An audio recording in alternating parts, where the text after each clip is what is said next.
Hello everyone, we're looking at the serve today. So this is just going to be a beginner serve, looking at just the functionality of being able to get a few points started by getting that ball over the net and in. Now the first thing we want to actually look at is we've brought ourselves up the court today, so we're actually starting around the service line.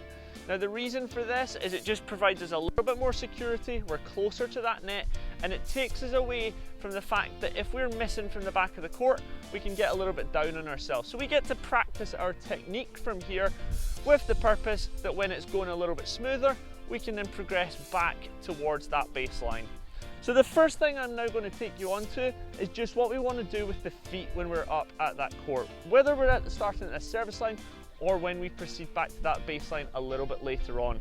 So first off, we're going to just get our front foot here facing towards that line just in front of me. Okay, so just bringing my foot up towards the service line at the moment. When I'm at the back of the court, that will be the baseline. So the foot that I use to bring forward will be the opposite foot to what you're using with your dominant hand. So if I'm a right-hander, it's my left foot forward. If I'm a left-hander, then it's going to be my right foot forward. Now from this position, if you are a right-hander, you want to direct your toe of your foot towards the post on the right side of the court. If you're a left-hander, it would be the opposite leg pointing towards the post on the other side. Okay, so left-handed to the left post, right-handed to the right post. From this position, we're now going to have a look at the grip that we want to have. So the grip that we're going to be using today is what we call our chopper grip, otherwise referred to as a continental grip. So to do so, we're going to pinch the strings with your finger and your thumb using your dominant hand, and we're going to slide that hand down until it meets at the bottom of the racket. Okay, so all the way down with this. It should feel like I'm chopping up and down with my racket. That's how I want that to feel. From this position, I'm now going to drag my racket back behind me, and I want to create a 90-90 angle between my forearm and where my bicep is, and between my bicep and all the way down the side of my body should also be a 90-degree angle. You will also see that there's a 90-degree angle between my forearm and where the racket is as well. Okay, so that's how we want it to be. So it's a 90-90 position that we end up in. The strings of my racket are facing back towards the back fence. So the strings line up with the back fence and the frame of the racket points towards the ground. We don't want to fall into the position of a tray table with our racket hanging up towards that ceiling.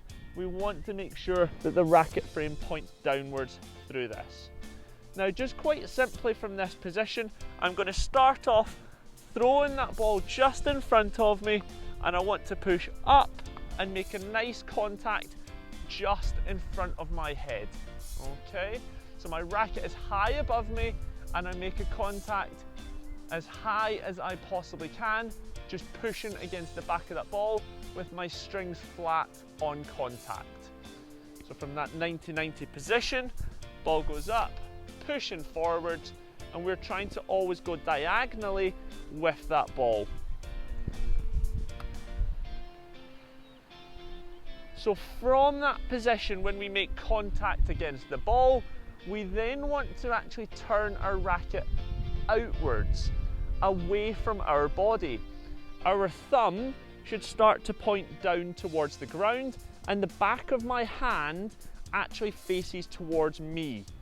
So my racket turns away from me, the back of the hand comes towards me, and the thumb is pointing downwards.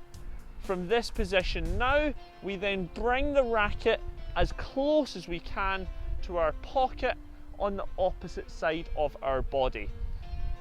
So from there, 90-90 degree angle, we're going to push up to the contact, turn that racket away and our thumb downwards, and we're going to bring that thumb right through to our pocket on the finish. So let's have a little look at that now. So with my 90-90 position, I'm going to throw this ball up in front of me, push, turn, and come through to the pocket. The quicker that starts to get, the more acceleration we'll start to put through the ball. So again, from here, up, through and down, and one more time, and all the way through. Okay, so now we've progressed towards the back of the court, the exact same principles apply. We start with that 90 degree angle. I'm going to reach up from that position to make contact high against the ball. The racket head turns outwards with the thumb down and straight back through to that pocket. The only difference that has changed is the distance between us and that service box on the diagonal that we would want that ball to be landing into.